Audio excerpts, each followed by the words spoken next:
ഷഹബാസ് 6 അടി മണ്ണിലേക്ക് യാത്രയായി.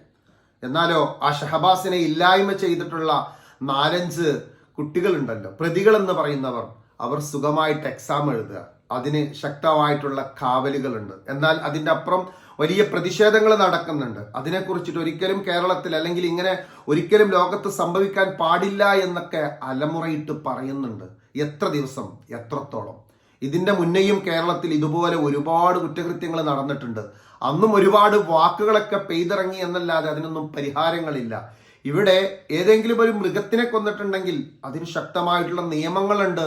പിന്നീട് ഒരു രീതിയിലും ആ മൃഗത്തിനെ വേട്ടയാടാൻ ധൈര്യപ്പെടാത്ത രീതിയിൽ ശിക്ഷകളുമുണ്ട്. എന്നാലോ മനുഷ്യന്റെ ജീവന് പുല്ലുവില. ആ രീതി സത്യമായിരിക്കുകയാണ്. ഈ ഷഹബാസിന്റെ സംഭവമാവട്ടെ, അതല്ലെങ്കിൽ പിന്നെ വെഞ്ഞാറമൂട് അഫ്വാൻ ചെയ്ത കൊലപാതകങ്ങളാവട്ടെ, ഏതിന്റെയും പിറകിൽ നമ്മൾ നോക്കുകയാണെങ്കിൽ മനുഷ്യന് യാതൊരു വിലയുമില്ല. അതുകൊണ്ടാണല്ലോ ആ കുട്ടികൾ അവരുടെ വാട്സപ്പ് സന്ദേശത്തിലൊക്കെ മെസ്സേജ് അയച്ചതും അതിന്റെ വോയിസ് ഒക്കെ നമ്മൾ കേട്ടതാണ്. കൂട്ടത്തല്ലിൽ ആരെങ്കിലും കൊന്നിട്ടുണ്ടെങ്കിൽ അത് ചോദിക്കില്ല, പോലീസ് പിടിക്കില്ല, അതിന് കേസ് ഉണ്ടാവില്ല, അവർക്ക് എപ്പോഴും ജാമ്യം കിട്ടും. അപ്പൊ ആ രീതിയിലുള്ള ധൈര്യത്തോട് കൂടിയിട്ടൊക്കെ ഓരോ വോയിസുകളൊക്കെ അയക്കണമെങ്കിൽ പറയണമെങ്കിൽ എത്രത്തോളം നമ്മുടെ നിയമത്തിനെ വെല്ലുവിളിക്കുകയാണ്. ഇവിടെ ആർക്കും ആരെയും ഒരു പേടിയില്ലാതായിരിക്കുന്നു. അതാണ് നമ്മുടെ നിയമവ്യവസ്ഥ. ഈ ഒരു പോക്ക് ഇങ്ങനെ മുന്നോട്ട് തുടർന്നു പോയാൽ ഇത് ഒരു അഫ്വാന്റെ കാര്യത്തിലോ അല്ലെങ്കിൽ ഒരു പ്രിയപ്പെട്ട ഷഹബാസിന്റെ കാര്യത്തിലോ അവസാനിക്കുന്നതല്ല. എന്തിനും ഏതിനും ഇവിടെ ധൈര്യം കിട്ടുന്ന അവസ്ഥയാണ് മുന്നോട്ട് പോകുന്നത്. അതിനൊക്കെ കാരണങ്ങളുമുണ്ട്. തലപ്പത്തിരിക്കുന്നവര് അല്ലെങ്കിൽ മാതൃകയാകേണ്ട ആളുകൾ തന്നെ ഗുണ്ടായിസൈറ്റ് നടക്കുമ്പോൾ, അതല്ലെങ്കിൽ അവർ തന്നെ വലിയ വെല്ലുവിളികളൊക്കെ ആയിട്ട് മുന്നോട്ട് പോകുന്ന സമയത്ത് ഒരിക്കലും നമ്മുടെ മക്കൾ ഒരിക്കലും നീതിയൊന്നും പഠിക്കാൻ പോകുന്നില്ല. ഏതൊരു വിഷയത്തിലാണെങ്കിലും വേലി തന്നെ വിളവ് തിന്നുന്നു എന്ന് പറയുന്നത് പോലെയല്ലേ ഇന്ന് പലപ്പോഴും പല കേസിന്റെ കാര്യങ്ങളൊക്കെ നമ്മൾ കാണുന്നത്. നിയമം പാലിക്കേണ്ടവരാണ് പലപ്പോഴും അതിനെ യാതൊരു വിലയുമില്ലാതെ ചൂഷണം ചെയ്തുകൊണ്ടിരിക്കുന്നത്. അതുപോലെ തന്നെ മക്കൾക്ക് മാതൃകയാകേണ്ട വലിയ വലിയ രാഷ്ട്രീയ നേതാക്കന്മാരും അതുപോലെ തന്നെ വലിയ എഴുത്തുകാര് അതുപോലെ തന്നെ സാംസ്കാരിക നേതാക്കന്മാരൊക്കെ പലപ്പോഴും എന്തിൻ്റെയൊക്കെയാണ് പിറകെ പോകുന്നത്. ഇന്ന് നമ്മുടെ കേരളത്തിൽ ഇറങ്ങുന്ന ഒട്ടുമിക്ക സിനിമകളുടെയും അവസ്ഥ എന്താണ്? അതിൽ ഒരു കലാമൂല്യവുമില്ല. പോട്ടെ, കുറച്ചു നേരം മനുഷ്യന് ചിരിക്കാനുള്ള വകയുണ്ടോ? ആ ചിരിക്കാനുള്ള വകയുണ്ടാക്കുന്നത് പോലും വളരെ മോശമായിട്ടുള്ള രീതിയിലുള്ള ഓരോ തമാശകൾ പറഞ്ഞുകൊണ്ടാണ്. പിന്നീടോ ഒരിക്കലും ചെറിയ കുട്ടികൾക്ക് കാണിച്ചു കൊടുക്കാൻ തന്നെ പാടില്ല. ആ രീതിയിലുള്ള വയലൻസുകളാണ് ഇന്ന് സിനിമകളിലേക്ക് വരുന്നത്. എന്നിട്ട് ഈ പ്രിയപ്പെട്ട താരങ്ങളെ ഭയങ്കര ഫാൻസ് ആയിട്ട് കൊണ്ട് നടക്കുകയാണ് നമ്മുടെ ഒക്കെ മക്കള്. പിന്നെ ചെറിയൊരു പ്രശ്നം വരുമ്പോൾ ഇതുപോലെ മുന്നേ കലാലയങ്ങളിൽ മുൻ കാലഘട്ടങ്ങളിൽ അല്ലെങ്കിൽ വർഷങ്ങൾക്ക് മുന്നൊക്കെ കലാലയങ്ങളിൽ ഉന്തും തള്ളും ഇതുപോലെ പ്രശ്നങ്ങളൊക്കെ ഉണ്ടായിരുന്നു. പക്ഷെ ഇത്രയും ശക്തമായ രീതിയിൽ ചെറിയ മക്കൾ പോലും ഒന്നിനും ഭയപ്പെടാത്തൊരവസ്ഥയിൽ ഏതെങ്കിലും മുതിർന്നവർ തന്നെ എന്തെങ്കിലും ഉപദേശിച്ചിട്ടുണ്ടെങ്കിൽ ആ ഉപദേശിച്ചവരായിരിക്കും പിന്നെ ഉള്ളിൽ പോയി കിടക്കുക. നമ്മുടെ മക്കൾക്കൊക്കെ എന്ത് തോന്നിയാസവും ചെയ്യാൻ പറ്റുന്ന രീതിയിലാണ് ഇന്ന് പല ചാനലുകളും ഉള്ളത്. അതുപോലെ തന്നെ പല വാർത്താ മാധ്യമങ്ങളിലും നടത്തുന്ന പല ഷോകളും ഉള്ളത്. എന്നിട്ട് നമ്മൾ നീതിക്ക് വേണ്ടി മുറവിളി കൂട്ടുമ്പോൾ എവിടെയാണ് ഇവിടെ നീതി പുലരുക? പ്രിയപ്പെട്ടവരെ, നമ്മുടെ കേരളത്തിന്റെ കാര്യം തന്നെ എടുത്തു നോക്കിയാൽ മതി. നമ്മുടെ കേരളം വലിയ വിപത്തിലേക്കാണ് പോയിക്കൊണ്ടിരിക്കുന്നത്. വലിയ വിവരമുള്ളവരാണെന്ന് പറഞ്ഞ് നടക്കുന്ന നമുക്ക് ചുറ്റിലും ഇന്ന് യാതൊരു രീതിയിലും സേഫ്റ്റി ഇല്ല. മയക്കുമരുന്നിന്റെ കാര്യമാവട്ടെ വളരെ സുലഭമായിട്ട് നമ്മുടെ മക്കൾക്കൊക്കെ അത് കിട്ടിക്കൊണ്ടിരിക്കുകയാണ്. അതിനും നേതൃത്വം കൊടുക്കുന്നത് ഏതെങ്കിലും പാവപ്പെട്ട ബംഗാളികളൊന്നുമല്ല. ഇവിടെ ഏതെങ്കിലും പാവപ്പെട്ട ബംഗാളികളെ ഏതെങ്കിലും പാവപ്പെട്ട കുട്ടികളെ വിതരണത്തിന്റെ പേരിൽ പിടിക്കുന്നു എങ്കിൽ എവിടുന്ന് കിട്ടി, എങ്ങനെ കിട്ടി, അത് ഏത് അറ്റം വരെ പോകാൻ പറ്റും എന്നുള്ളത് നമ്മുടെ കേരള പോലീസിന് അല്ലെങ്കിൽ നിയമപാലകർക്ക് നന്നായിട്ട് അറിയാം. അത് ചെയ്തിട്ടുണ്ടെങ്കിൽ ഒരു പരിധി വരെയൊക്കെ പൂട്ടിടാനും കഴിയും. പക്ഷെ പോകില്ല. അങ്ങനെ പോയി കഴിഞ്ഞിട്ടുണ്ടെങ്കിൽ അവിടെയും എത്തിപ്പെടുന്നത് വലിയ വലിയ നേതാക്കന്മാർ അല്ലെങ്കിൽ സമൂഹത്തിൽ ഉന്നതമായ സ്ഥാനത്തിരിക്കുന്ന ആളുകളിലായിരിക്കും. അപ്പൊ അതുകൊണ്ട് അവർക്കെതിരെ നീതി നടപ്പാക്കുവാനോ ഒരു കേസെടുക്കുവാനോ അവരെ കയ്യാമിട്ട് കൊണ്ടുപോകാനോ ഒരിക്കലും കഴിയില്ല. പാവപ്പെട്ട ഒരുപാട് ആളുകൾ ഇതിൻ്റെയൊക്കെ ബലിയാടാവുകയാണ്.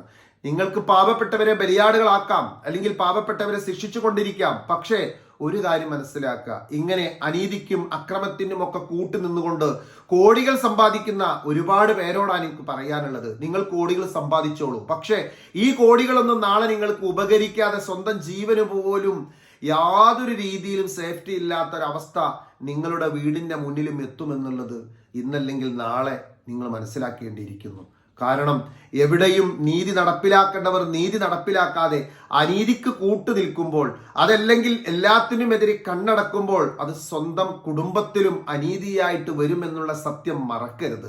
കാരണം ഒരു നാട്ടില് ഒരു മനുഷ്യന് യാതൊരു വിലയുമില്ലാത്തൊരവസ്ഥയായിക്കൊണ്ടിരിക്കുകയാണ് ഇന്ന് നമുക്ക് ചുറ്റുഭാഗത്തും. ആർക്കും എന്തും ചെയ്യാം, എങ്ങനെ എന്തും ചെയ്താലും അതിൽ നിന്ന് രക്ഷപ്പെടുത്തി കൊണ്ടുവരാൻ നിയമങ്ങളുണ്ട്.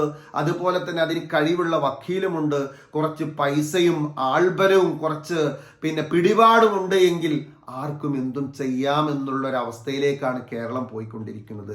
പ്രിയപ്പെട്ട അഫ്വാന്റെ മാതാപിതാക്കൾ സങ്കടപ്പെട്ട് കിടക്കുന്നു, അവരൊരുപാട് സങ്കടപ്പെടുന്നു. ആ പ്രിയപ്പെട്ട രക്ഷിതാവ് പറഞ്ഞൊരു കാര്യമുണ്ട്, എൻ്റെ കുട്ടി ഇന്ന് അണിഞ്ഞൊരുങ്ങി SSLC പരീക്ഷയ്ക്ക് പോവേണ്ടവനാ, പക്ഷേ അവനെ അണിയിച്ചൊരുക്കിയിട്ട് അല്ലെങ്കിൽ അവനെ വെള്ള മുണ്ടുകൊണ്ട് മൂടിയിട്ട് 6 അടി മണ്ണിലേക്കാണ് കൊണ്ടുപോയി വെച്ചത്. എന്നിട്ട് എൻ്റെ മകനെ കൊന്നവർക്കാണെങ്കിൽ പരിപൂർണ സെക്യൂരിറ്റി കൊടുത്ത് അവരെ കൊണ്ട് പരീക്ഷ എഴുതിപ്പിക്കുകയാണ്. ഒരുപാട് എതിർപ്പതിന് ഉണ്ടായിട്ടുണ്ട്, പക്ഷെ മക്കളുടെ ഭാവി കളയാൻ കഴിയില്ല, അതുകൊണ്ട് അവരെ കൊണ്ട് പരീക്ഷ എഴുതിപ്പിക്കണം, അതാണ് നിയമം എന്നാണ് പറയുന്നത്. പക്ഷേ ഈ കൊല്ലപ്പെട്ടവന് അല്ലെങ്കിൽ ഈ ജീവൻ അവർക്ക് സംരക്ഷണങ്ങളൊന്നുമില്ലേ? ഇതാണ് ചോദിക്കുവാനുള്ളത്. കുറച്ചൊക്കെ ഭയം ഉള്ളിലുണ്ടെങ്കിൽ മാത്രമാണ് നമുക്ക് നീതിബോധത്തോട് കൂടിയിട്ട് അല്ലെങ്കിൽ സുരക്ഷിതമായി പുറത്തിറങ്ങാൻ കഴിയുകയുള്ളൂ. പല വീഡിയോസിലും പല സ്ത്രീകളും അതുപോലെ തന്നെ പല ആളുകളും പറയുന്നത് നമ്മൾ കേട്ടു. എന്താ കേട്ടത്? ഇവിടെ ഗൾഫിലുള്ള നിയമം വരണം എന്നുള്ളത്. ഗൾഫിലുള്ള നിയമം പറഞ്ഞാൽ അത്ര പെട്ടെന്നൊന്നും വിട്ടുവീഴ്ച ചെയ്യുവാനോ ഇറങ്ങിപ്പോരാനോ കഴിയില്ല. അത് കുറച്ച് കടുപ്പം തന്നെയാണ്. ഇപ്പൊ നമ്മൾ നോക്കൂ, റഹീമിന്റെ കേസ് തന്നെ. റഹീം ആ ഒരു കുട്ടിയെ കൊലപാതകം ചെയ്തു അല്ലെങ്കിൽ കയ്യബദ്ധത്തിൽ ചെയ്തു എന്ന് പറഞ്ഞിട്ട് പോലും എത്രയോ കോടി രൂപയാണ് അതിന് അവിടെ കെട്ടിവെക്കേണ്ടത്. അതൊരിക്കലും റഹീമിനെ കൊണ്ട് കെട്ടിവെക്കാൻ പറ്റാത്തൊരു തുകയായിരുന്നു. പക്ഷേ ഇവിടെയുള്ള ആളുകൾ അതൊക്കെ സമാഹരിച്ചു, അങ്ങോട്ട് അയച്ചു. എന്നിട്ട് പോലും ആ പൈസ കൊടുത്തു എന്ന് വെച്ചിട്ട് പെട്ടെന്ന് റഹീമിനെ പുറത്തിറക്കിയിട്ടില്ല. റഹീം ഇപ്പോഴും അവിടെ കോടതിക്ക് മുന്നിൽ അല്ലെങ്കിൽ അവരുടെ ഗവൺമെന്റിന് മുന്നിൽ കുറ്റക്കാരൻ തന്നെയാണ്. അപ്പോൾ അതുകൊണ്ട് പെട്ടെന്നൊന്നും അവിടുന്ന് ഊരിപ്പോരാൻ കഴിയില്ല. അതിനപ്പുറം അവിടെ ഒരു നിയമം വിധിച്ചിട്ടുണ്ടെങ്കിൽ ആ നിയമം നടപ്പിലാക്കുക തന്നെ ചെയ്യും. ഇവിടെയാകുമ്പോൾ കുറ്റം ചെയ്തവർക്കൊക്കെ 100 രീതിയിൽ ഊരിപ്പോരാൻ പറ്റുന്ന പല പോയിന്റുകളുമുണ്ട്. അങ്ങനെയാണ് വിവരം ഭയങ്കരമായിട്ട് നമ്മൾ പറയും, നമ്മൾ ഭയങ്കര വിവരമുള്ളവരാ, ഭയങ്കരമായിട്ട് വിവരം അഭിനയിക്കുന്നവരാ. എന്നിട്ട് എന്താ നേടിയിട്ടുള്ളത്? ഇവിടെ എന്തൊരു സമാധാനമുള്ളത്? എല്ലാത്തിലും മുൻപന്തിയിലാണ് കേരളം എന്നിങ്ങനെ വായ്ത്തോരാതെ സംസാരിച്ചു കൊണ്ടിരിക്കുന്ന നമ്മള് വെറുതെ മറ്റുള്ളവരുടെ മുന്നിൽ വഷളായിക്കൊണ്ടിരിക്കുകയാണ്.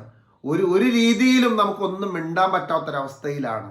സ്വന്തം പാർട്ടി വിട്ടിട്ട് മറ്റൊരു പാർട്ടിയിലേക്ക് പോകുമ്പോൾ മാസങ്ങളായി വർഷങ്ങളായിട്ട് ആ പാർട്ടിയെ കുറ്റം പറഞ്ഞുകൊണ്ടിരുന്ന വ്യക്തികളാണ് അപ്പുറത്തേക്ക് ചേക്കേറുന്നത്.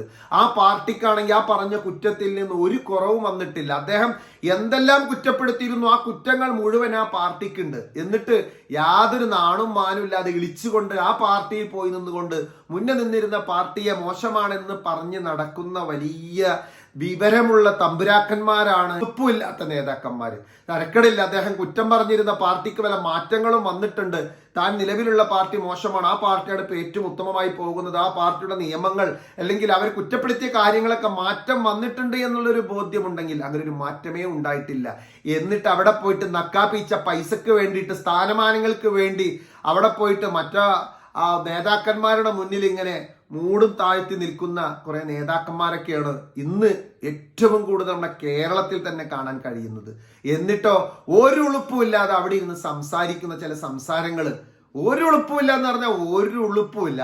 ആ വ്യക്തി മാന്യനെന്ന് പറയുന്ന ആ ഒരു പൊട്ടൻ ചെയ്തു വെച്ചതിന് അല്ലെങ്കിൽ അവൻ ഇത്ര കാലം പറഞ്ഞിരുന്ന വാക്കുകൾക്ക് എന്തെങ്കിലും ഒരു മാറ്റം വരാതെ ഉളുപ്പില്ലാതെ സംസാരിക്കുന്ന കേരളക്കരയിലെ രാഷ്ട്രീയ നേതാക്കന്മാരും വലിയ വലിയ തമ്പ്രാക്കന്മാരൊക്കെ ഉണ്ടാകുമ്പോൾ നമ്മുടെ മക്കൾക്കൊക്കെ ഇതിലും വലുത് ചെയ്യാൻ ധൈര്യമുണ്ടായിരിക്കും. അതിൽ യാതൊരു സംശയവുമില്ല.